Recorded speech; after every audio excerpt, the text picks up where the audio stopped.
আসসালামু আলাইকুম। আবারও আমন্ত্রণ জানাচ্ছি শাওন স্টুডিওর নতুন রেসিপিতে। আজকে আপনাদের সাথে খুবই সহজ এবং মজাদার একটি কাবাবের রেসিপি শেয়ার করব। যেই কাবাবটি আপনারা পোলাও, বিরিয়ানি, রুটি, নান, পরোটার সাথে সার্ভ করতে পারেন। এমনকি বার্গার বানাতেও ব্যবহার করতে পারেন। চলুন তাহলে কথা না বাড়িয়ে আমরা এই চিকেন কাবাবের রেসিপিটি দেখে আসি। এই চিকেন কাবাব তৈরি করার জন্য এখানে আমি 1 কাপের মতো চিকেন কিমা নিয়ে নিয়েছি। তারপর তাতে দিয়ে দিলাম 1/4 কাপের মতো পেঁয়াজ কুচি এবং 1/4 কাপের মতো ধনিয়া পাতা কুচি এবং একটা কাঁচামরিচ কুচি। কাঁচামরিচ আপনারা আপনাদের ঝালের প্রেফারেন্স অনুযায়ী বাড়িয়ে দিতে পারেন। তারপর আমি এখানে দিয়ে দিলাম 1 চা চামচের মতো ধনিয়া গুঁড়া এবং 1 চা চামচের মতো জিরার গুঁড়া এবং আমি দিয়ে দিচ্ছি 1/2 চা চামচের মতো গরম মশলার গুঁড়া।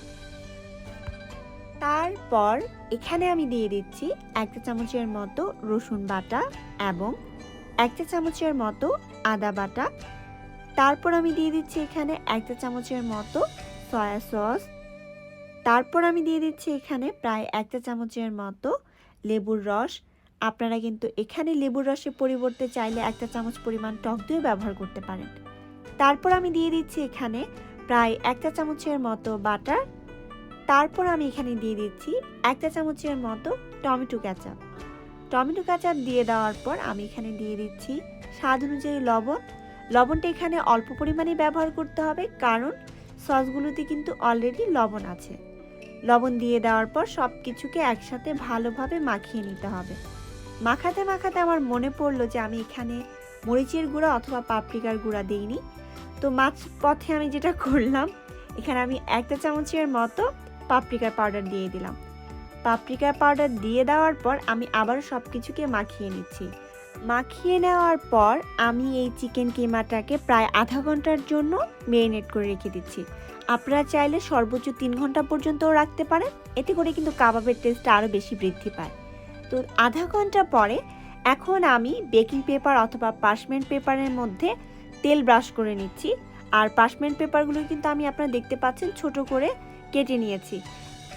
এখন একটা পার্চমেন্ট পেপার বিছিয়ে দিয়ে তার উপর আমি এই চিকেন কিমা থেকে অল্প একটু অংশ নিয়ে হাত দিয়ে চেপে কিছুটা গোল করে নিয়ে তার উপর আমি আরেকটা পার্চমেন্ট পেপার বিছিয়ে দিয়েছি।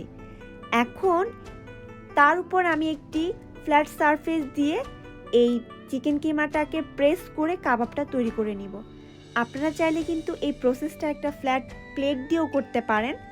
তো এখন আমি আপনাদেরকে পার্চমেন্ট পেপারটা সরিয়ে নিয়ে দেখাচ্ছি যে দেখুন কাবাবটা কি সুন্দর করে তৈরি হয়ে গিয়েছে। এই কাবাবটা কিন্তু অনেকটাই পাতলা হবে, কিন্তু ভয় পাবেন না, এই কাবাবটা কিন্তু ভাজার সময় ভেঙে যাবে না। আপনাদের সুবিধার জন্য আমি আরেকটা কাবাব তৈরি করে দেখাচ্ছি। আবারও আগের মতো পার্চমেন্ট পেপার বিছিয়ে নিয়ে তার উপর চিকেন কিমার কিছুটা অংশ রেখে তার উপর আরেকটা পার্চমেন্ট পেপার বিছিয়ে দিয়ে একটি ফ্ল্যাট সারফেস দিয়ে প্রেস করে আবারও আমি কাবাবগুলো তৈরি করে নিচ্ছি। আমার এই পরিমাণ থেকে প্রায় 5টা কাবাব তৈরি হয়েছে। এই কাবাবগুলো তৈরি করে কিন্তু আপনারা এভাবে একটার উপর একটা রেখে একটা এয়ারটাইট বক্সে অথবা জিপলকে ভরে এই কাবাবগুলোকে প্রায় 1 মাসের মতো আপনারা সংরক্ষণ করতে পারবেন। তো এখন আমি চলে যাচ্ছি এই কাবাবগুলোকে ভেজে নেওয়ার জন্য। ভাজার জন্য চুলায় একটি ফ্রাই প্যান বসিয়ে দিয়েছি। তার মধ্যে আমি 1 চা চামচ পরিমাণ বাটার দিয়ে দিয়েছি। বাটারটা যখন মেল্ট হয়ে গিয়েছে তখনই আমি কাবাবগুলোকে দিয়ে দিয়েছি।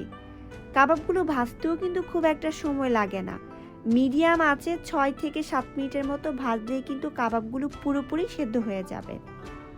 কাবাবগুলোকে ভাজতে দেওয়ার 3 মিনিট পর আমি কাবাবগুলোকে উল্টে দিচ্ছি। উল্টে দেওয়ার পর আরও 3 মিনিট অপেক্ষা করে আবারও একবার উল্টে দিয়ে মিনিট খানেক ভেজে আমি কাবাবগুলোকে উঠিয়ে নিব। এই কাবাবগুলো কিন্তু ভাজার পরেও আপনারা ঠান্ডা করে একটা এয়ারটাইট বক্সে অথবা জিপলকে ভরে আপনারা ডিপ ফ্রিজে প্রায় 1 মাসের মতো সংরক্ষণ করে রাখতে পারবেন। এই তো আমার কাবাবগুলো এখন ভাজা হয়ে গেল, আমি সার্ভ করতে চলে যাচ্ছি। এই ছিল আমার আজকের মতো চিকেন কাবাবের রেসিপি। আশা করছি আমার রেসিপিটি আপনাদের ভালো লেগেছে। যদি ভালো লেগে থাকে তাহলে প্লিজ আমার চ্যানেলটা সাবস্ক্রাইব করবেন, আপনাদের ফ্রেন্ডস এবং ফ্যামিলির সাথে আমার রেসিপিগুলো শেয়ার করবেন। আজকের মতো এখানে বিদায় নিচ্ছি। সবাই ভালো থাকবেন। আল্লাহ হাফেজ।